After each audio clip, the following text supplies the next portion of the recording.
नमस्कार दोस्तों, स्वागत है आपका आपके अपने यूट्यूब चैनल में जिसका नाम है हमारा स्टडी पॉइंट। जी हाँ दोस्तों, हमारा स्टडी पॉइंट। मैं आपका प्यारा दोस्त शैलेश मौर्य फिर से आपके सामने प्रस्तुत हूँ कुछ नई चीज़ों के साथ, कुछ नई जानकारियों के साथ आपके अपने यूट्यूब चैनल में जिसका नाम है हमारा स्टडी पॉइंट।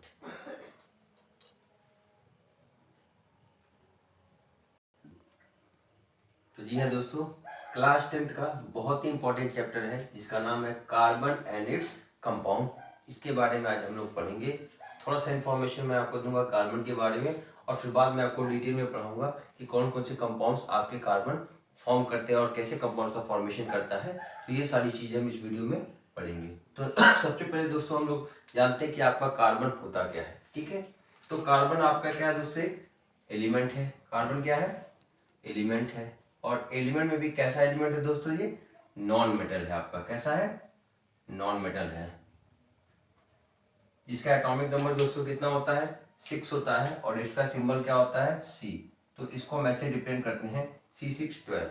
तो कार्बन का सिंबल क्या होता है दोस्तों? C होता है। इसका एटॉमिक नंबर जो होता है दोस्तों 6 होता है। एटॉमिक मास आपका 12 होता है। तो कोई भी अगर आपसे पूछेगा कि कार्बन आपका है क्या, तो सबसे पहले हम कहेंगे कार्बन एक आपका क्या दोस्तों है? एलिमेंट है। और एलिमेंट में भी कौन सा एलिमेंट है? आपका नॉन मेटल है।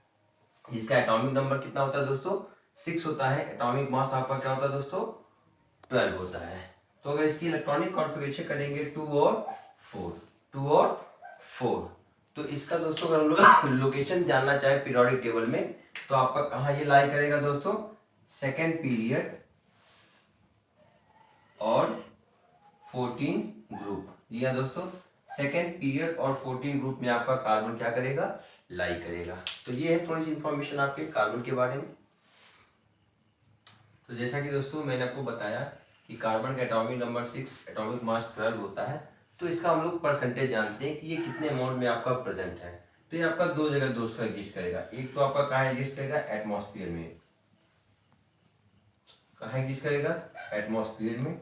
और दूसरा कहाँ एग्जिस्ट करेगा? अर्थ क्रस्ट में। दोस्तों कहाँ एग्जिस्ट करेगा? ये अर्थ क्रस्ट में। तो इसका परसेंटेज अगर हम देखें दोस्तों, तो आपका एटमॉस्फेयर में इसका जो परसेंटेज है काफी कम है, 0.03% है। और आपका जो अर्थ क्रस्ट में इसका परसेंटेज है 0.02% आपका होता है। ठीक है दोस्तों, देखिए एटमॉस्फेयर में बात करें तो कार्बन डाइऑक्साइड के फॉर्म में मिलता है, कार्बन मोनोऑक्साइड के फॉर्म में आपका मिलता है, मीथेन गैस के फॉर्म में मिलता है, और भी बहुत सारे गैसेस के फॉर्म में आपका कंबाइंड CFC आपका जो होता है क्लोरोफ्लोरोकार्बन।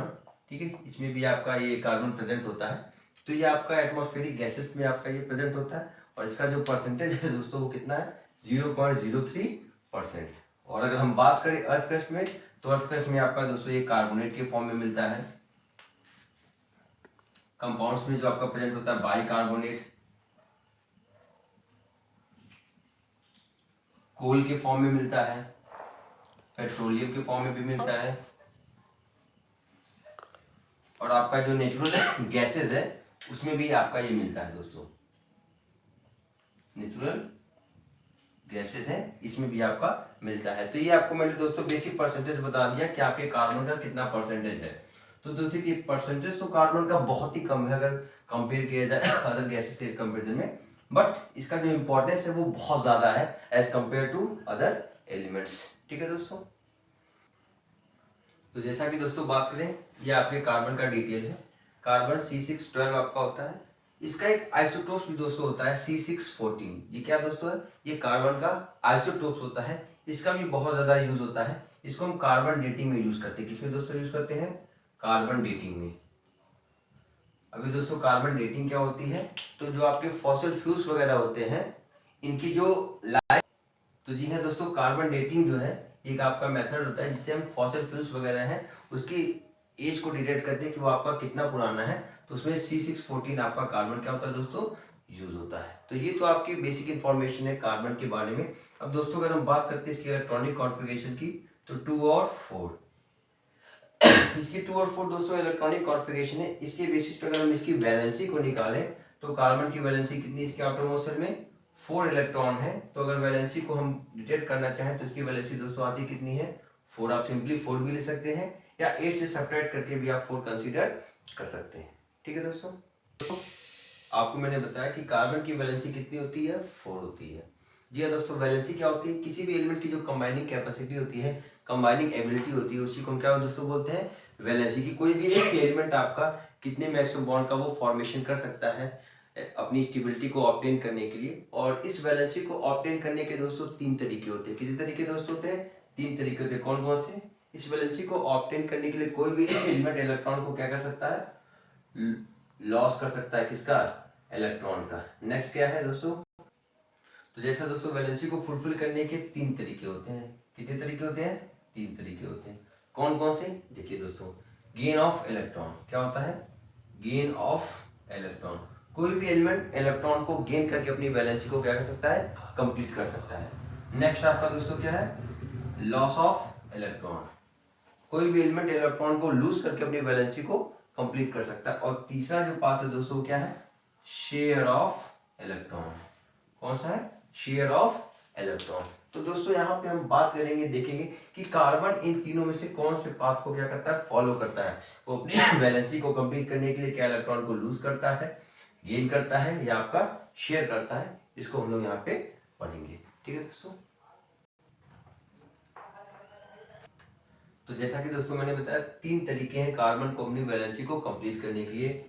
गेन ऑफ इलेक्ट्रॉन, जिसमें कार्बन क्या कर सकता है, 4 इलेक्ट्रॉन को गेन कर सकता है। दूसरा क्या दोस्तों, लॉस ऑफ इलेक्ट्रॉन, जिसमें कार्बन क्या कर सकता है, 4 इलेक्ट्रॉन को लूज कर सकता है। और तीसरा जो पार्ट है दोस्तों, शेयर ऑफ इलेक्ट्रॉन, जिसमें कार्बन क्या कर सकता है, 4 इलेक्ट्रॉन को शेयर करके अपने ऑक्टेट को कंप्लीट कर सकता है, अपनी वैलेंसी को फुलफिल कर सकता है। तो दोस्तों इसमें से कार्बन जो है ना इलेक्ट्रॉन को गेन करता है और ना ही क्या करता है दोस्तों, लूज करता है। करता क्या है, ये इलेक्ट्रॉन को शेयर करके अपनी वैलेंसी को क्या करता है, फुलफिल करता है, कंप्लीट करता है। तो दोस्तों अब हम आगे जानेंगे ये कि आपका जो कार्बन है वो क्यों इलेक्ट्रॉन को लूज नहीं करता और गेन नहीं करता है अपनी वैलेंसी को फुलफिल करने के लिए। Why does carbon share electron to fulfil its valency, we are going to discuss about the reason behind it. ठीक है दोस्तों, तो मैं आपको रीजन बताऊंगा कि कार्बन आपका जो है वो इलेक्ट्रॉन को शेयर क्यों करता है, ना लूज करता है ना वो गेन करता है। तो जी हाँ दोस्तों, मैं आपको अब बताने जा रहा हूँ रीजन कि why does carbon did not gain 4 electron. चलिए दोस्तों, कार्बन आपका क्यों 4 इलेक्ट्रॉन को गेन नहीं करता, मैं इसको आपको एक्सप्लेन करता हूँ। तो जैसा दोस्तों बात करते हैं इसकी इलेक्ट्रॉनिक कॉन्फ़िगरेशन की, तो 2 और 4 मीन्स टोटल इसके पास जो नंबर ऑफ इलेक्ट्रॉन और प्रोटॉन है नॉर्मल कंडीशन में वो आपके कितने हैं, 6 है। कितने दोस्तों, कितना दोस्तों, 6 है। तो चलिए बात करते हैं यहाँ पे, तो 6 प्रोटॉन दोस्तों किसको अट्रैक्ट करेंगे, 6 इलेक्ट्रॉन को अट्रैक्ट करेंगे। तो यहाँ पे जो अट्रैक्शन फोर्स है वो नॉर्मली आपके सारे इलेक्ट्रॉन पे डिवाइड है। अब जब कार्बन एक इलेक्ट्रॉन को दोस्तों गेन करता है, क्या करता है, गेन करता है एक इलेक्ट्रॉन, तो कंडीशन क्या होती है, 6 प्रोटॉन अट्रैक्ट करेंगे 7 इलेक्ट्रॉन को। तो यहाँ पे दोस्तों होता क्या है कि आपकी जो न्यूक्लियस की पावर है वो आपकी डिक्रीज कर रही है, क्योंकि आपके इलेक्ट्रॉन क्या कर रहे हैं, इंक्रीज कर रहे हैं। चलिए एक इलेक्ट्रॉन और अगर हम कार्बन को इनकेस गेन करा देते हैं तो कंडीशन दोस्तों क्या हो जाएगी, 6 प्रोटॉन आपका अट्रैक्ट करेगा 8 इलेक्ट्रॉन को। किसको दोस्तों, 8 इलेक्ट्रॉन को। तो जैसे जैसे आप देख रहे हैं कि आपका दोस्तों इलेक्ट्रॉन इंक्रीज कर रहे हैं, आपके न्यूक्लियस की पावर जो इफेक्टिव न्यूक्लियर चार्ज है it get decreases on the each and every electron as the number of electron get increases. तो जैसे जैसे इलेक्ट्रॉन इंक्रीज कर रहे हैं वैसे वैसे न्यूक्लियस की जो अट्रैक्शन फोर्स है पर इलेक्ट्रॉन वो आपका दोस्तों क्या कर रही है, डिक्रीज कर रही है। चलिए एक इलेक्ट्रॉन और हम गेन करा देते हैं, तो अब कंडीशन दोस्तों क्या हो जाएगी, प्रोटॉन आपके कितने दोस्तों, 6 है और इलेक्ट्रॉन कितने हो गए, 9। So it is very difficult for 6 proton to hold 9 electron। तो इसी वजह से दोस्तों आपका जो इलेक्ट्रॉन की होल्डिंग एबिलिटी है वो प्रोटॉन की डिक्रीज कर जाती है। That's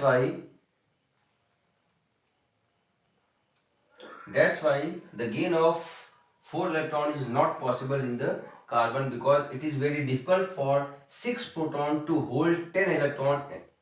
The outermost shell it will become 8 electron if it gains electron, but it is very difficult for that 6 proton has to hold total 10 electrons That's why carbon is unable to gain 4 electron. I think it is clear to all of you. Why does carbon is unable to hold or gain 4 electron? Now I am going to tell you the reason why does carbon did not lose 4 electron. फिर दोस्तों उसी condition को लेते हैं. अब की बार हम यहाँ पे क्या कराएंगे, लॉस ऑफ इलेक्ट्रॉन. क्या दोस्तों करेंगे, लॉस ऑफ इलेक्ट्रॉन दिखाएंगे. तो उसी कंडीशन को लेंगे. 6 proton hold how many electron, 6 electron.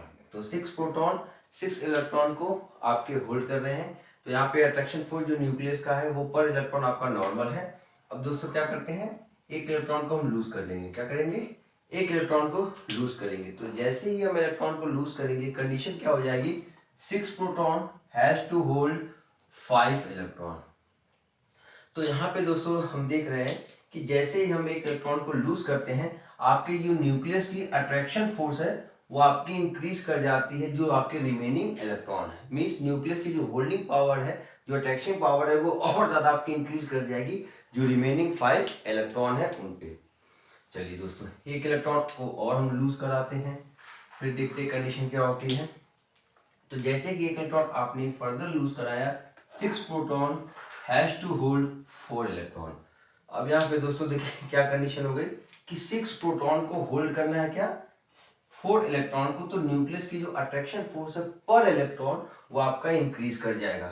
अब अगर आपको फर्दर इलेक्ट्रॉन का लूज कराना है तो एनर्जी का अमाउंट आपका बढ़ता जाएगा. यहाँ पे मान लीजिए कुछ एनर्जी लगती है तो आपके सेकेंड इलेक्ट्रॉन को लूज करेंगे एनर्जी और ज्यादा लगेगी, थर्ड इलेक्ट्रॉन को लूज करेंगे और एनर्जी आपकी इंक्रीज कर जाएगी. फर्दर अगर आपको इलेक्ट्रॉन को लूज करना है तो और ज्यादा एनर्जी आपको सप्लाई करनी होगी. So if we supply excess amount of energy it may possible to break an atom. That's why the loss of 4 electron is not possible in the carbon. So neither carbon can lose 4 electron, neither carbon can gain 4 electron. So what is the way to obtain its stability? That is share of electron. Now I am going to tell you how does carbon share electron to complete its valency. What did carbon do? Carbon share electron. Carbon what do? Share electron, and by sharing of electron carbon completes its valency and form which type of bond? Covalent bond. Covalent bond. Either by loss or gain of electron, which type of bond is formed? Ionic bond is formed. But by the share of electron, which type of bond formed? Covalent bond formed.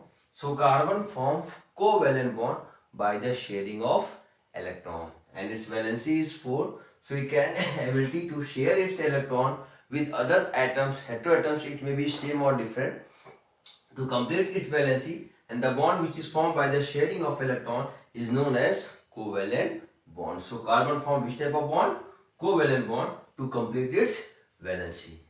Now I am going to explain you that what type of covalent bond is formed by the carbon. तो जी हाँ दोस्तों, covalent bond क्या होता है पहले उसको जानते हैं, फिर आगे हम लोग डिस्कस करेंगे कि कार्बन कौन कौन से कोवेलेंट बॉन्ड का फॉर्मेशन करता है. तो दोस्तों देखिए डिफिनेशन क्या है. सिंपल लैंग्वेज में मैंने डिफिनेशन लिखने की कोशिश की है ताकि ये डिफिनेशन आपको आसानी से याद हो जाए और आप आसानी से अपने एग्जाम वगैरह में इसको लिख पाए. ठीक है दोस्तों.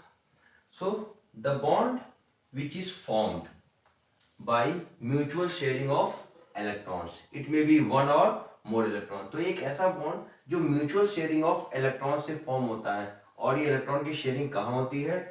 2 एटम. कहाँ दोस्तों? 2 एटम्स के बीच में. एक और कंडीशन है, एटम आपका सेम हो सकता है या एटम आपका डिफरेंट हो सकता है. उसी बॉन्ड को दोस्तों क्या बोलते हैं? Covalent bond. क्या बोलते हैं? Covalent bond. So the bond which is form by mutual sharing of one or more electron between 2 atoms, they may be same or different, is known as covalent bond. क्या दोस्तों? covalent bond. तो यहाँ पे दोस्तों एक important बात आपकी क्या है कि इलेक्ट्रॉन की शेयरिंग तो होती है, लेकिन क्या है आपका वो? वन और मोर इलेक्ट्रॉन की शेयरिंग आपकी हो सकती है. So on the basis of sharing of electron between 2 atoms, covalent bond is of 3 type. कितने तरह का दोस्तों? 3 तरह का आपका कोवेलेंट बॉन्ड होता है. Now I am going to explain you. Now as we know covalent bond is formed by the mutual sharing of electron. तो दोस्तों अगर दो एटम्स के बीच में एक एक इलेक्ट्रॉन की शेयरिंग होती है, कितने दोस्तों, एक एक इलेक्ट्रॉन की शेयरिंग होती है, तो उस कोवेलेंट को बॉन्ड को बोलेंगे सिंगल कोवेलेंट बॉन्ड। क्या दोस्तों बोलेंगे? Single covalent bond. और यही इलेक्ट्रॉन की शेयरिंग अगर दो दो इलेक्ट्रॉन की हो जाए आपके एटम के बीच में, तो इसको दोस्तों हम बोलेंगे double covalent bond. And the third one is if there is sharing of 3 electron between two atoms, then that covalent bond is known as triple covalent bond. Triple covalent bond. So as we see, that type of covalent bond is decided on the number of electron shared between two atoms. So if the sharing of one electron take place between two atoms, then that covalent bond is known as single covalent bond. If two electrons are shared between two atoms, then that covalent bond is known as double covalent bond. And the third and last one is if three electrons are shared between two atoms, then that bond is known as triple covalent bond. Okay दोस्तों, करके हम लोग जानते हैं, पढ़ते हैं कि single covalent bond कैसे फॉर्म होता है, डबल कोवेलेंट बॉन्ड फॉर्म कैसे होता है, और ट्रिपल कोवेलेंट बॉन्ड कैसे आपका फॉर्म होता है। तो जैसा कि दोस्तों सिंगल कोवेलेंट बॉन्ड, तो सबसे पहले हम लोग डेफिनेशन देखेंगे कि आपका सिंगल कोवेलेंट बॉन्ड होता क्या है। तो दोस्तों देखिए, the bond which is form between two atoms, atom में भी सेम और different, by the sharing of one electron by each atom is known as single covalent bond. जी हाँ दोस्तों, एक ऐसा बॉन्ड जो दो एटम्स के बीच में आपका फॉर्म होता है, वो आपके एटम्स सेम भी हो सकते हैं और डिफरेंट भी हो सकते हैं, by the mutual sharing of one electron between two atom is known as single covalent bond. चलिए दोस्तों एग्जांपल देकर के आपको मैं समझाऊंगा तो ज्यादा बेटर समझ में आएगा। जैसे आप जानते हैं हाइड्रोजन के पास कितने इलेक्ट्रॉन होते हैं? एक इलेक्ट्रॉन होते हैं। एक दूसरा हाइड्रोजन का एटम लेते हैं, इसके पास भी दोस्तों क्या हो जाएगा? एक इलेक्ट्रॉन हो जाएगा आपका। तो यहाँ पे अगर दोनों की म्यूचुअल शेयरिंग ऑफ इलेक्ट्रॉन होते हैं, तो ऐसे सिंगल कोवेलेंट बॉन्ड का आपका फॉर्मेशन होता है। इसको मैं ऐसे भी दिखा सकते हैं, जिसको बाद में मैं आपको एक्सप्लेन करूंगा कि इसको बोलते हैं इलेक्ट्रॉन डॉट स्ट्रक्चर। और ऐसे भी आपका हम दिखा सकते हैं कि hydrogen form a single covalent bond by another hydrogen. तो इस तरह के बॉन्ड को दोस्तों क्या बोलते हैं? Covalent bond. और कौन सा बॉन्ड? Single covalent bond. जैसे दोस्तों मैंने डिफिनेशन में आपको यहाँ पे मेंशन किया है क्या, कि एटम्स में बी सेम और डिफरेंट। तो दोस्तों आपका ये जो कोवेलेंट बॉन्ड है वो सेम एटम्स के बीच में भी फॉर्म हो सकता है और डिफरेंट एटम्स के भी बीच में फॉर्म हो सकता है। चलिए कि डिफरेंट एटम का एग्जांपल ले लें, जैसे आपका HCl, हाइड्रोजन क्लोराइड आपका जो होता है, यहाँ पे हाइड्रोजन और क्लोरीन अलग अलग एटम्स हैं, लेकिन इनके बीच में सिंगल कोवेलेंट बॉन्ड का फॉर्मेशन हुआ है, वो म्यूचुअल शेयरिंग ऑफ इलेक्ट्रॉन से आपके दोस्तों फॉर्म हुई है। आप दूसरा ले सकते हैं वाटर, ऐसे आपका होता है दोस्तों, यहाँ पे भी क्या है? सिंगल कोवेलेंट बॉन्ड का फॉर्मेशन हुआ है। आप मीथेन का एग्जांपल ले सकते हैं, CH4, अभी आपको हम आगे और डिटेल में पढ़ाएंगे। यहाँ पे भी दोस्तों कैसा बॉन्ड फॉर्म हुआ है? Single covalent bond. तो आपका ये होमो एटम्स में भी हो सकता है और दोस्तों हेटेरो एटम्स में भी पॉसिबल है कि सिंगल कोवेलेंट बॉन्ड आपका हो सकता है। ठीक है दोस्तों, डबल कोवेलेंट बॉन्ड। तो चलिए दोस्तों अब हम आगे देखते हैं डबल कोवेलेंट बॉन्ड, कि डबल कोवेलेंट बॉन्ड आपका क्या होता है। तो सबसे पहले हम डिफिनेशन देखेंगे। डिफिनेशन दोस्तों आपकी सेम है, बस थोड़ा सा आपको वर्डिंग में चेंज करना होगा। देखिए कहाँ कहाँ पे, यहाँ पे आपके दोस्तों, वहां पे जो आपका सिंगल इलेक्ट्रॉन की शेयरिंग थी, यहाँ पे दोस्तों क्या हो जाएगा? 2 इलेक्ट्रॉन, और आपका सेम डिफिनेशन होगी। और यहाँ पे दोस्तों जो मैंने लिखा है सिंगल कोवेलेंट बॉन्ड, यहाँ पे दोस्तों क्या हो जाएगा? Double covalent bond. क्या हो जाएगा दोस्तों?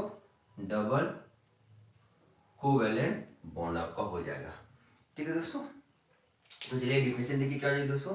The bond which is form between two atoms, atom में भी सेम और different, by the sharing of 2 electron between them is known as double covalent bond. जी हाँ दोस्तों, एक ऐसा बॉन्ड जो दो एटम्स के बीच में होता है by the sharing of two electron by each atom is known as double covalent bond. तो चलिए दोस्तों एग्जांपल ले लेते हैं डबल कोवेलेंट बॉन्ड का। तो आपका जैसे दोस्तों बनता है O2 ऑक्सीजन, तो इसका अगर हम बॉन्ड की बात करेंगे तो ऐसे O डबल बॉन्ड O आपका होता है, ऐसे रिप्रेजेंट कर सकते हैं। इसका हम चाहें तो इलेक्ट्रॉन डॉट स्ट्रक्चर भी बना सकते हैं। ऐसे ऑक्सीजन के पास टोटल 6 इलेक्ट्रॉन होते हैं। ये देखिए यहाँ पे दूसरा ऑक्सीजन मैंने बना दिया, इसके इलेक्ट्रॉन को थोड़ा सा सेपरेट दिखाते हैं हम। और यहाँ पे दोस्तों क्या हो रहा है, देखिए म्यूचुअल शेयरिंग ऑफ इलेक्ट्रॉन हो रहा है। तो ऐसे इसको सर्कलिंग करेंगे, ये आपका हो गया डबल कोवेलेंट बॉन्ड। तो ये तो दोस्तों आपका सेम एटम्स में ऑक्सीजन और ऑक्सीजन है। अगर आपके एटम्स डिफरेंट होते हैं तो क्या होता है, तो इसका भी एग्जांपल ले लेते हैं हम लोग, कार्बन डाइऑक्साइड CO2। दोस्तों देखिए यहाँ पे C डबल बॉन्ड O ऐसे भी फॉर्म होता है और यहाँ पे भी होता है। तो यहाँ पे भी आपका क्या दोस्तों है, डबल कोवेलेंट बॉन्ड है। ये आपका दोस्तों हेटेरो एटम्स में है और ये आपका होमो एटम्स में सेम है। तो आपको डिफरेंशिएशन में ये चीज क्लियर करना होगा कि आपके जो एटम्स होते हैं दोस्तों वो आपके सेम भी हो सकते हैं और डिफरेंट भी हो सकते हैं। किसमें, डबल कोवेलेंट बॉन्ड में। अब दोस्तों हम लोग देखेंगे क्या, ट्रिपल कोवेलेंट बॉन्ड। चलिए दोस्तों अब हम बात करेंगे क्या, ट्रिपल कोवेलेंट बॉन्ड। किसकी दोस्तों, ट्रिपल कोवेलेंट बॉन्ड। तो डिफिनेशन काफी इजी है, सेम चीजें थोड़ा बहुत वर्डिंग में चेंज करेंगे तो आपकी डिफिनेशन मिल जाएगी। देखिए दोस्तों डिफिनेशन क्या है, the bond which is form between two atoms, atom में भी सेम और different, by mutual sharing of how many electron, 3 electron between them is known as triple covalent bond. क्या दोस्तों, ट्रिपल कोवेलेंट बॉन्ड। तो बस थोड़ी सी चेंजेस दोस्तों अगर हम करते हैं तो आपको सिंगल कोवेलेंट बॉन्ड की भी डिफिनेशन क्लियर हो जाएगी, डबल कोवेलेंट बॉन्ड की भी और ट्रिपल कोवेलेंट बॉन्ड की। चेंजेस आपको दोस्तों यहाँ क्या करना है कि जो आपके इलेक्ट्रॉन की शेयरिंग हो रही है किसमें, दो एटम्स में। किसमें दोस्तों, दो एटम्स में। वो एटम आपके सेम भी हो सकते हैं और डिफरेंट भी हो सकते हैं। तो उन्हीं के बेसिस पे आपका डिटेक्ट होता है कि बॉन्ड आपका सिंगल है, डबल है और ट्रिपल है। किसके बेसिस पे, on the basis of electron shared between two atoms. If one electron is shared, single covalent bond, two electrons are shared, double covalent bond, and if 3 electrons are shared between two atoms, then that bond is known as triple covalent bond. तो चलिए दोस्तों हम लोग example देखते हैं triple covalent bond के। तो सबसे पहले हम लोग होमो एटम्स में देखेंगे। तो बेसिकली आपका जो कार्बन होता है वो ऐसे ट्रिपल कोवेलेंट बॉन्ड का फॉर्मेशन करता है। ठीक है दोस्तों, आपका ये इथीन है, यहाँ पे कार्बन और कार्बन के बीच में कैसी बॉन्डिंग है, ट्रिपल कोवेलेंट बॉन्ड का आपका फॉर्मेशन हुआ है। चलिए दोस्तों अब हम हेटेरोएटम्स में अगर देखेंगे, ठीक है, तो आपका हाइड्रोजन साइनाइड वगैरह जो है, यहाँ पे देखिए कार्बन और नाइट्रोजन के बीच में ट्रिपल कोवेलेंट बॉन्ड का फॉर्मेशन हुआ है। ये आपका एक हेटेरोएटम्स के बीच में है।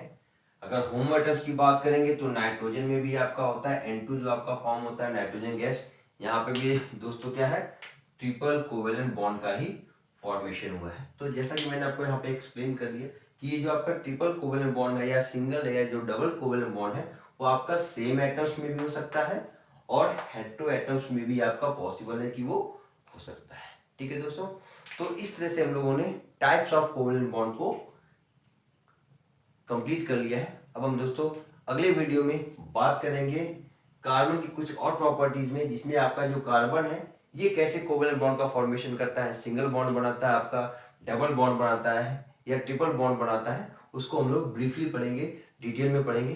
तब तक के लिए आप लोगों को ये इन्फॉर्मेशन मैंने जो प्रोवाइड की है काफ़ी इंपॉर्टेंट है, आप लोग इसको पढ़िए ध्यान से। और अगली वीडियो में मैं आपको कार्बन के बारे में डिटेल में और सारी चीज़ें एक्सप्लेन दूंगा। तब तक के लिए good bye, thank you, have a nice day.